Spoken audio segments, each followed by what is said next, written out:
आज की ये मीडिया ब्रीफिंग बिहार में पिछले 2 दिनों में रामनवमी के त्यौहार के संबंध में आयोजित की गई है। जैसा कि आप जानते हैं, यह त्यौहार संपन्न हुआ है। हर वर्ष की तरह बल्कि उससे कुछ ज़्यादा प्रशासनिक स्तर पर तैयारी और चौकसी रखी गई थी। रामनवमी के त्यौहार के लगभग 1 सप्ताह पहले राज्य के मुख्य सचिव, डीजीपी साहब, अपर मुख्य सचिव गृह विभाग और पुलिस के वरीय अधिकारियों के द्वारा वीडियो कॉन्फ्रेंस के माध्यम से राज्य के सभी जिला पदाधिकारी, पुलिस अधीक्षक, वरीय पुलिस अधीक्षक, रेंज के आईजी और डीआईजी और डिविजनल कमिश्नर के साथ वीडियो कॉन्फ्रेंस करके मुख्यालय से उनके साथ निर्देश भी उनको दिए गए थे और उनके द्वारा की गई तैयारी, बंदोबस्त की समीक्षा भी की गई थी। इंटेलिजेंस जो था वो भी शेयर किया गया था पिछले वर्षों की घटनाओं के आधार पर, और पुलिस और मजिस्ट्रेट की तैनाती की पर्याप्त व्यवस्था इस अवसर पर की गई सभी जिलों में। और जैसा कि आप जानते हैं, राज्य के 2 शहरों को छोड़कर शेष सभी स्थानों पर यह त्यौहार शांतिपूर्वक संपन्न हुआ।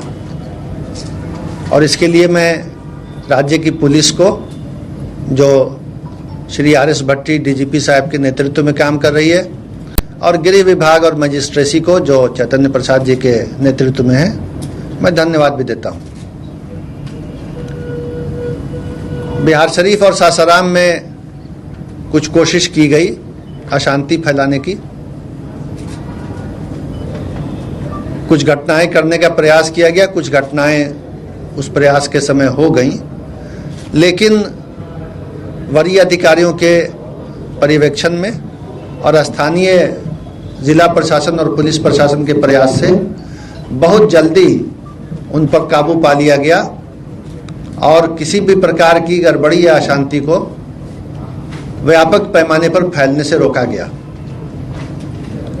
आज भी सुबह से स्थिति सामान्य चल रही है, शांति व्यवस्था बहाल है, लेकिन आज माननीय मुख्यमंत्री जी ने राज्य के मुख्य सचिव और पुलिस महानिदेशक को बुला करके हालात की समीक्षा की, जायजा लिया, तथ्यों से वे अवगत हुए और मुख्य सचिव और डीजीपी को निर्देश दिया, और हम दोनों के माध्यम से, इन दोनों अधिकारियों के माध्यम से राज्य के पूरे जिला प्रशासन और पुलिस प्रशासन को निर्देश दिया कि हर कीमत पर शांति व्यवस्था बहाल रखी जाए, विधि व्यवस्था बनाई रखी जाए। जो दोषी हैं अभी तक गड़बड़ी करने वाले, उनकी पहचान की जाए और पहचान करने के बाद उनके विरुद्ध कानूनी कार्रवाई करते हुए उनको सजा दिलाई जाए। तो अभी जो प्राथमिकता होगी वो यही होगी कि राज्य में जो ऐसे तत्व हैं जिन्होंने इस तरह का कोई अटेम्प्ट किया, प्रयास किया शांति भंग करने का, उनकी पहचान हो, और जिन्होंने इस तरह का सामाजिक और कानूनी अपराध किया उनको कानून के दायरे में ला करके सजा उनको दिलाई जाए। तो ये माननीय मुख्यमंत्री जी का निर्देश हुआ है और मैं उनका ये निर्देश आपके माध्यम से, मीडिया के माध्यम से सभी तक पहुंचाना चाहता हूं कि राज्य सरकार इस बात पर दृढ़ है कि शांति व्यवस्था बनी रहेगी और किसी किस्म की गड़बड़ी करने को बर्दाश्त नहीं किया जाएगा। उसके अलावा जो पुलिस की कार्रवाई हुई है, जिसके आंकड़े उपलब्ध हैं और जो पुलिस का काम है, उस पर डीजीपी साहब और एडीजी साहब यहाँ पर मौजूद हैं, तो मैं उनसे अनुरोध करूँगा कि उस पर आपको संबोधित करना चाहेंगे। वर्तमान में पूरे राज्य में विधि व्यवस्था की स्थिति पूरी तरह से नियंत्रण में है।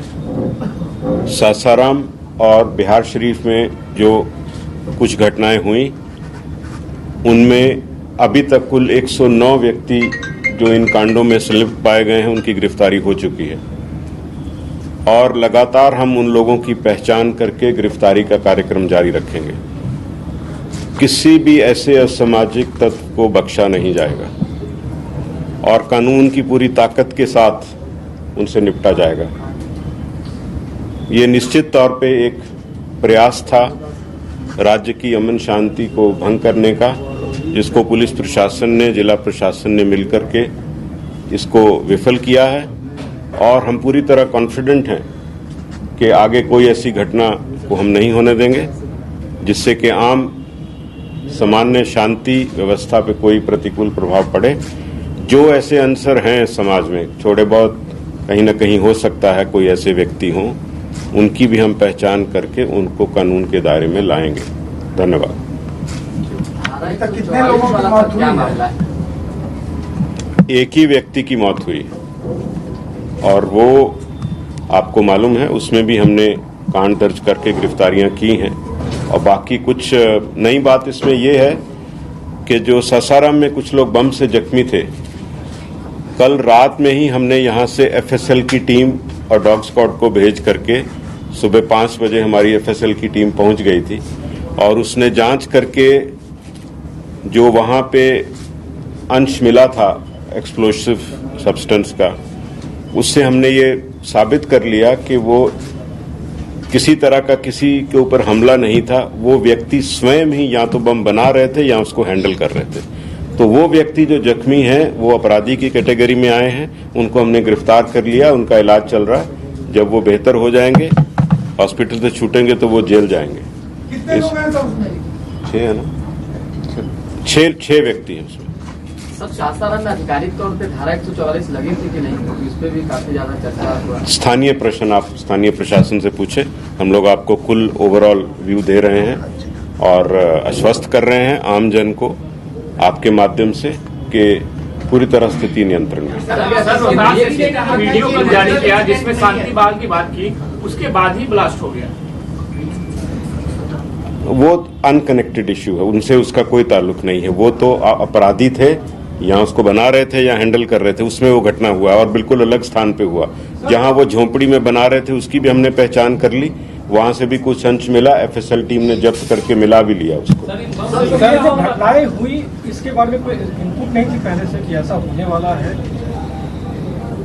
देखिए, हर चीज की इनपुट होना एक पहलू है। जैसे मुख्य सचिव महोदय ने कहा, 1832 जुलूस पूरे राज्य में चल रहे थे रामनवमी के अवसर पर, और ये 2 स्थानों को छोड़ करके बाकी सारे सफल रूप से संपन्न हुए हैं। तो निश्चित ही जो इनपुट थी, जो उसके आधार पे प्लानिंग थी, फोर्स डिप्लॉयमेंट थी, वो सही रूप से की गई।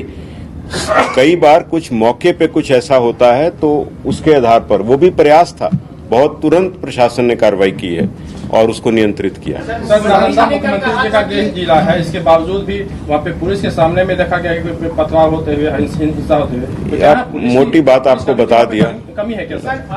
मंत्री जी ने कहा था कि नेचुरल इंसिडेंट नहीं है, जो भी हुआ है, तो क्या आप लोग के पास कोई ऐसा इनपुट आया है कि इसके पीछे एक साजिश, उन्होंने इशारा किया कि साजिश किसी ने रचा है? कांडों में बिल्कुल निष्पक्ष और ठोस अनुसंधान होगा। जहां जहां भी ऐसी कोई व्यक्ति इससे पीछे अगर हैं, उनको एक्सपोज करके कानून के दायरे में लाया जाएगा। आप Sir, how many additional forces have been deployed for these, festivities and all this? And second thing, sir, is there any additional paramilitary forces which were asked by? सो रामनवमी के अवसर पर हर वर्ष कुछ अतिरिक्त बल, केंद्रीय बल मांग किए जाते हैं। उसी के तहत इस बार भी कुछ मांग किए गए हैं और ये घटना के बाद भी हमने कुछ कल रात्रि में भी मांग की थी। उसमें हमको 4 कंपनी और बल मिला है देर रात्रि में, जो आज दिन में पहुंच गया है। सर, क्या बिहार पुलिस सोशल मीडिया पर भी? आपने एक और बात पूछा था। I just asked कि was there any specific additional demand from the state government? नहीं, सामान्य जो हम हर रामनवमी के पर्व के समय पे करते हैं उसी रूप में था। एडिशनल इस घटना होने के बाद हमने कुछ कंपनी मांगी, उसमें 4 रात में मिली।